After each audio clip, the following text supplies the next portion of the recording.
अस्सलामुअलैकुम, बोल न्यूज़ में खुशामदीद। मैं हूं शर्जील अरशद और मैं हूं सहर फातमा। हेडलाइंस आप जान चुके हैं, बुलेटिन का बाकायदा आगाज करेंगे। और नाजरीन, आगाज में आपको बताएं कि नए तैनात होने वाले chief justice of Pakistan Yahya Khan Afridi मुतहरिक हैं। अदालती स्टाफ को ब्रीफिंग के लिए बुला लिया। सुप्रीम कोर्ट के मुख्तलिफ विंग्स के सरबराहान ने नए तैनात चीफ जस्टिस को अदालती उमूर पर ब्रीफिंग दी। मज़ीद जानते नुमाइंदा बोल न्यूज़ जुल्करनैन से। जुल्करनैन, बताइएगा क्या ब्रीफिंग दी गई है? मुख्तलिफ जो सुप्रीम कोर्ट की ब्रांचेज हैं उनके सरबराहान को बुलाया गया था आज ब्रीफिंग के लिए नामजद चीफ जस्टिस याहिया आफरीदी की जानिब से। और उन्होंने अपने जो स्टाफ की जो ब्रीफिंग है वो दी कि कौन सी डिपार्टमेंट में कितने केसेज हैं और वो क्या काम कर रहे हैं। उस हवाले से जस्टिस याहिया आफरीदी ने मुख्तलिफ टास्क को दिए कि वो टास्क फुलफिल करने के बाद, वो काम करने के बाद दोबारा से उनको ब्रीफ किया जाए। उस हवाले से कुछ डिफरेंट डायमेंशन उनको बताई हैं। इसके हवाले से उन्होंने 2 से 3 दिन का उनको टाइम दिया है कि वो करके दोबारा फिर आके ब्रीफिंग भी देंगे। तो ये पहली ब्रीफिंग है जस्टिस याहिया आफरीदी की जानिब से आज नोटिफिकेशन होने के बाद जो उन्होंने ली है। इसके अलावा अटॉर्नी जनरल ऑफ पाकिस्तान की भी नामजद चीफ जस्टिस से मुलाकात हो चुकी है, जिसमें उन्होंने आपको मुबारकबाद दी, बल्कि मुख्तलिफ अदालती उमूर के ऊपर भी तबादला ख्याल किया। चीफ जस्टिस काजी फायज ईसा से भी आज वो 2 मरतबा मुलाकात कर चुके हैं, जबकि ऐवान सदर 26 तारीख को उनकी हलफबर्दारी की तकरीब की तैयारियों के सिलसिले में सुप्रीम कोर्ट इंतजामिया से भी एक मीटिंग कर चुका है, जिसमें मेहमानों की फहरिस्त मांगी गई है जो अगले 24 घंटे के दौरान जो है वो ऐवान सदर को फराहम कर दी जाएगी। और चीफ जस्टिस ने अपने अहदे का हलफ उठाने से पहले और चार्ज संभालने से पहले ही जो मामलात हैं उनके ऊपर ब्रीफिंग लेना शुरू कर दी है। और लगता है ऐसे यही है कि वो एक दिन भी इंतजार नहीं करेंगे या ज़ाया नहीं करेंगे। अपना ओहदा संभालने के बाद डायरेक्ट काम शुरू करके जो अपना उनके माइंड में जो पॉलिसी है उसको नाफिज करना शुरू करेंगे। जी, बहुत शुक्रिया जुल्करनैन इकबाल तमाम तरह सूरत से अपडेट करने के लिए। और आगे बढ़ते हुए आपको बताएं कि जस्टिस याहिया आफरीदी के बतौर चीफ जस्टिस तकर्रुरी को पाकिस्तान की मुख्तलिफ बार काउंसिल्स ने खुश आइन करार दे दिया है। सिंध, लाहौर, खैबर पख्तूनख्वा, भावलपुर और इस्लामाबाद बार काउंसिल्स ने जस्टिस याहिया आफरीदी के बतौर चीफ जस्टिस ऑफ पाकिस्तान नामजदगी का खैर मकदम किया, मुबारकबाद दी और भरपूर ताउन का यकीन भी दिला दिया। जस्टिस याहिया आफरीदी की बतौर चीफ जस्टिस तकर्री मुख्तलिफ बार कौंसिल्स का खैर मकदम खुश आइंद करार दे दिया। सिंध, लाहौर, खैबर पख्तूनख्वा, बहावलपुर और इस्लामाबाद बार कौंसिल ने जस्टिस याहिया आफरीदी को मुबारकबाद दी। Sindh high court bar association ने नेक ख्वाहिशात का इजहार करते हुए कहा कि जस्टिस याहिया आफरीदी की तकर्री अदलिया और पूरी कौम के लिए फायदेमंद साबित होगी। जस्टिस याहिया आफरीदी न सिर्फ मिसाली शख्सियत बल्कि बतौर जज इम्तियाजी हैसियत रखते हैं। खैबर पख्तूनख्वा कौंसिल पेशावर ने जस्टिस याहिया आफरीदी की बतौर चीफ जस्टिस तकरीरी को एहसन इक़दाम करार दिया। कहा कि बार कानून की पासदारी और आइन की अमलदारी के लिए जस्टिस याहिया आफरीदी के शाना बशाना खड़ी रहेगी। बार एसोसिएशन भावलपुर ने भी तैनाती का खैर मकदम किया, कानून की अमलदारी और इंसाफ की फराहमी की तवक्को की, हर मुमकिन ताउन का यकीन भी दिलाया। Justice Yahya Afridi chief justice Pakistan तैनात कर दिए गए हैं। नोटिफिकेशन जारी कर दिया गया है। जस्टिस याहिया आफरीदी 26 अक्टूबर को चीफ जस्टिस का हल्फ उठाएंगे। पार्लिमानी कमेटी ने 2/3 अक्सरियत से जस्टिस याहिया आफरीदी को चीफ जस्टिस मुकर्रर किया है।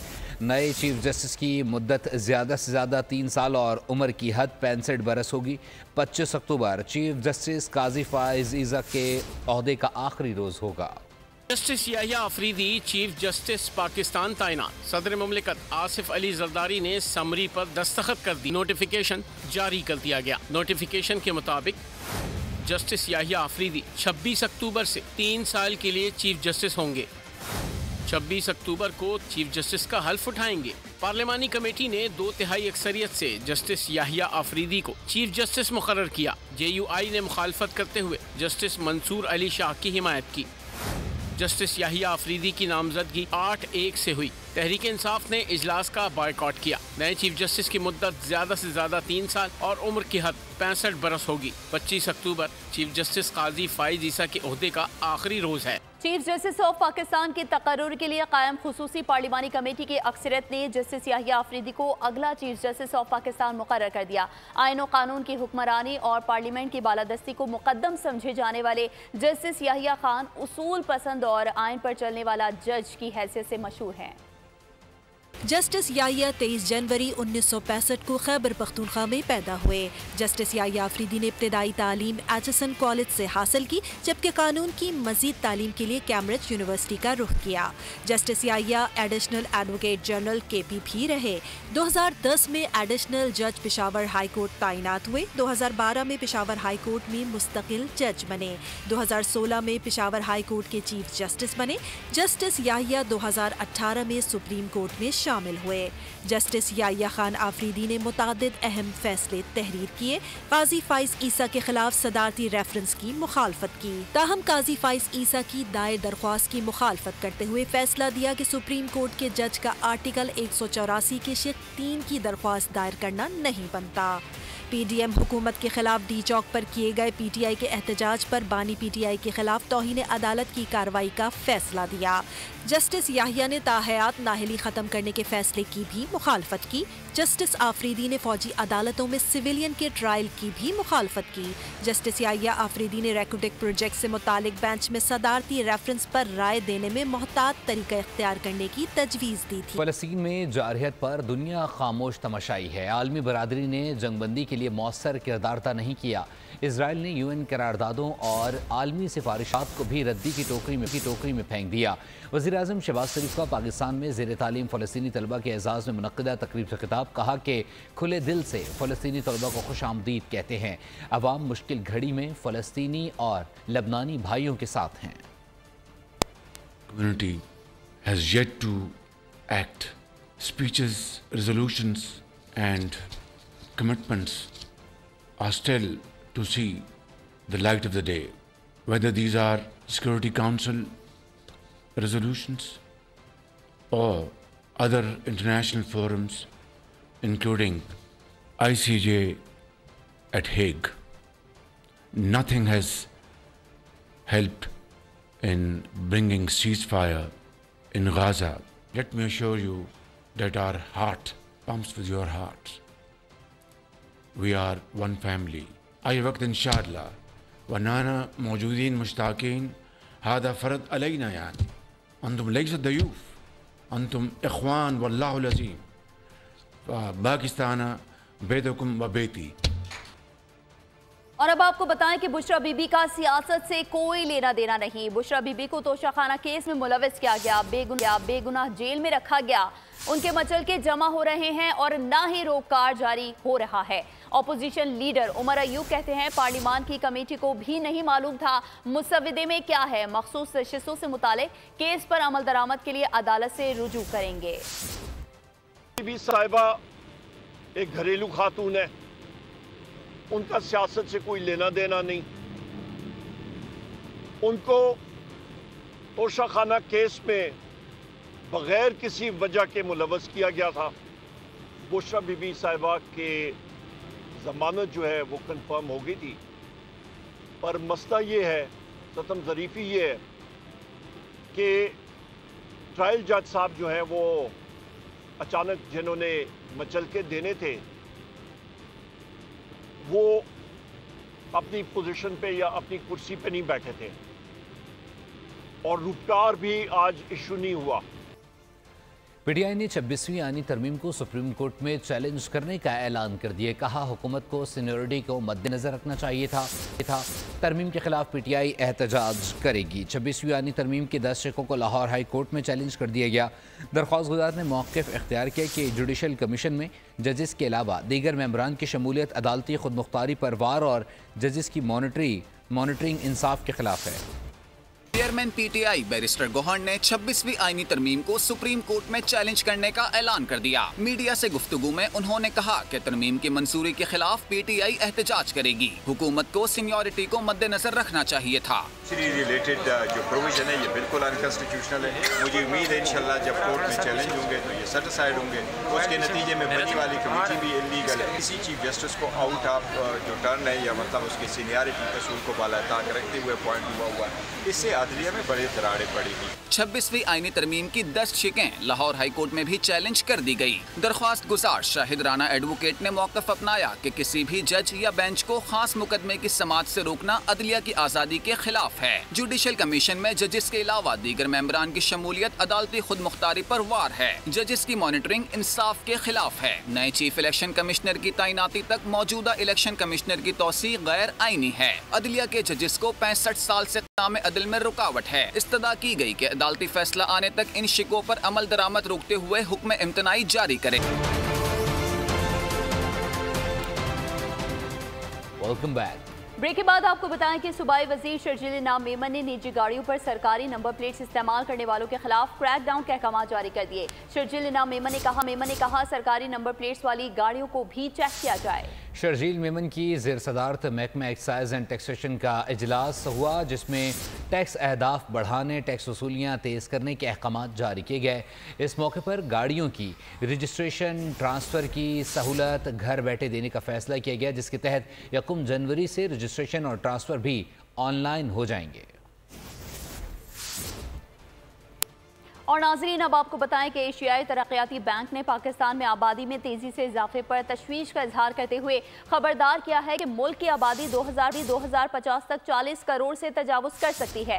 हालाती ज़िंदगी की खराबी, शहर के कामों में खलल और माहौलियाती इन्हितात जैसे मसाइल बढ़ सकते हैं।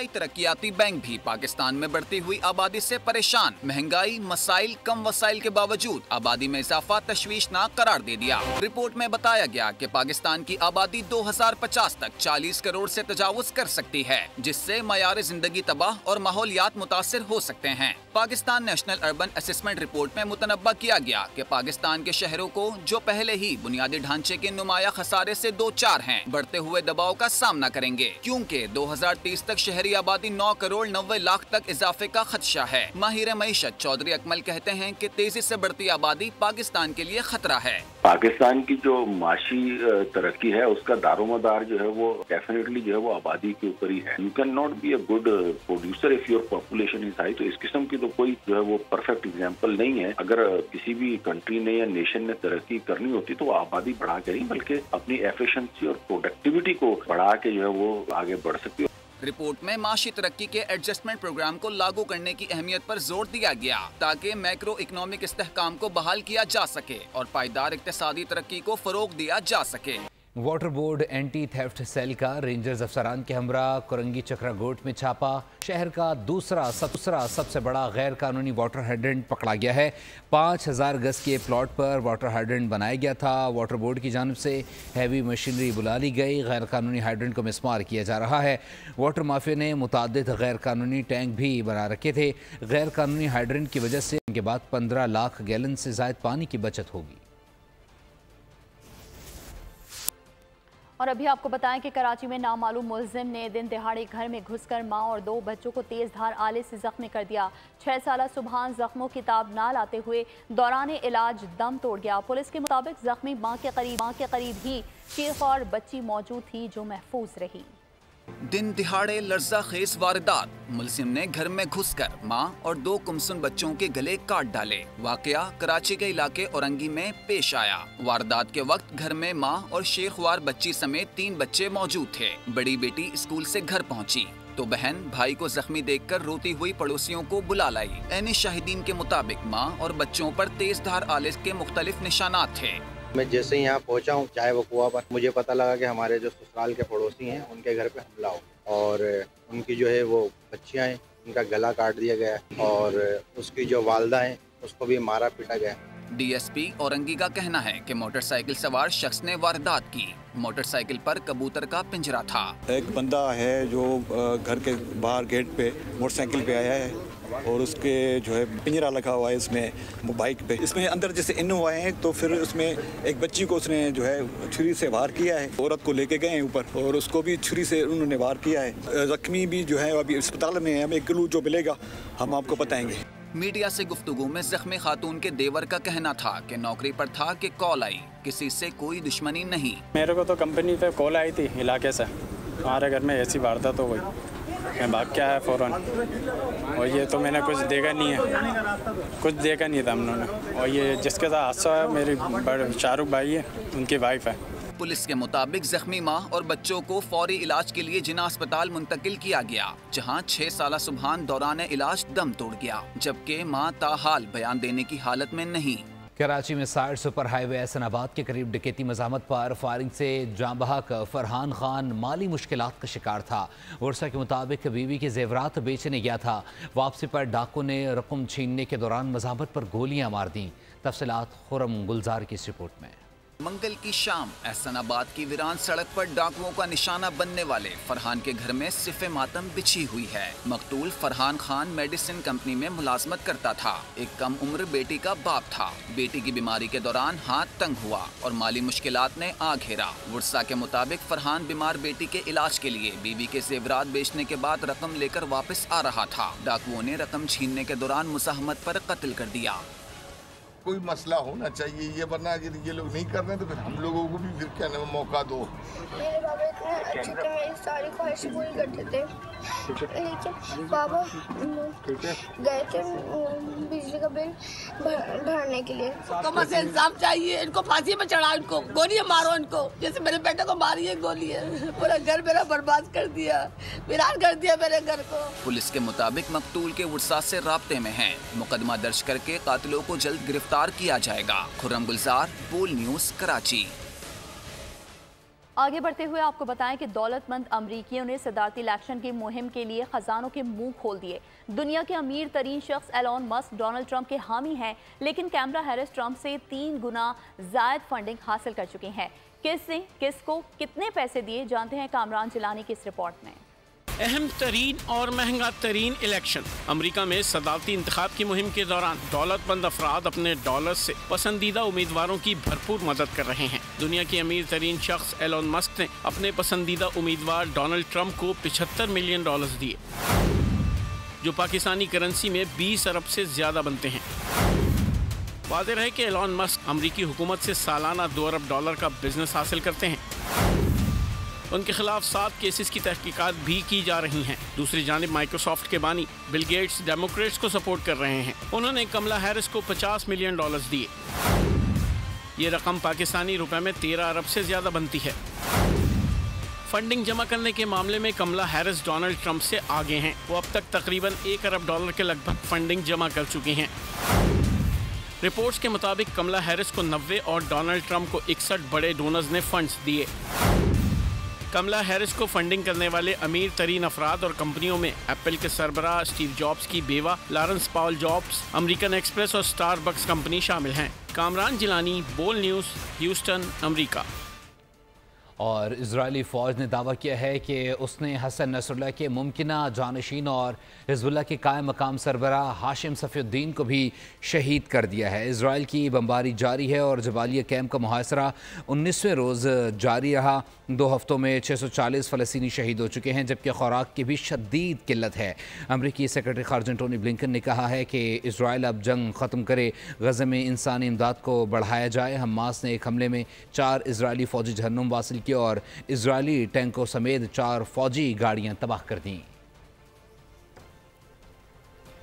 न्यूज़ बुलेटिन से फिल वक्त के लिए इतना ही। मज़ीद खबरों और अपडेट्स के लिए विजिट कीजिए हमारी वेबसाइट bolnews.com और देखते रहिए बोल।